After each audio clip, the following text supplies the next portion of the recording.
আমরা রানিং যারা থাকি তারাও এখানে ডোনেট করি, আবার রানিং যখন সাবেক হয়ে যায় তারাও এখানে ডোনেট করে। এখানে কখনো ইন্টারনাল ক্লাস দেখবেন না। তো আমার এখানকার সংগঠনের স্ট্রাকচার কি, যেটার কারণে আমার এত অর্থ আসার একটা মানে লাইন তৈরি হয় না। আমার সংগঠনে দেখবেন প্রত্যেকটা মানুষ এখানে যারা থাকে তারা একটা ভ্রাতৃত্বপূর্ণ সম্পর্কের মধ্যে দিয়ে থাকে, প্রত্যেক মানুষকে ভালোবাসে।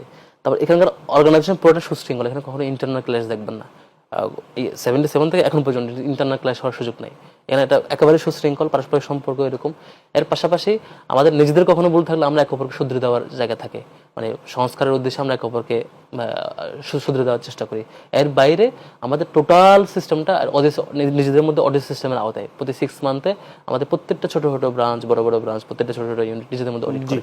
ফলে যেটা হয়, আমরা রানিং যারা থাকি তারাও এখানে ডোনেট করি, আবার রানিং যখন সাবেক হয়ে যায় তারাও এখানে ডোনেট করি। সাপোজ মনে করেন ধরেন যে আমি আমার মাসে ফ্যামিলি থেকে 5,000 টাকা নেই ধরেন, বা একজন শিক্ষার্থী এরকম নেই, সে তো খাওয়া দাওয়া করে বা তার খরচ আছে, ওখান থেকে সে 100 টাকা বা একটা অ্যামাউন্ট তার সাধ্য মতো 500 টাকা তার টিউশন থেকে এখান থেকে একটা অ্যামাউন্ট সে নিজে ডোনেট করে। আমাদের সমর্থক থেকে, কর্মী থেকে শুরু করে সদস্য পর্যন্ত প্রত্যেকটা মানুষ পার মান্থ তাকে দিতেই হয়, এটা বাধ্যতামূলক।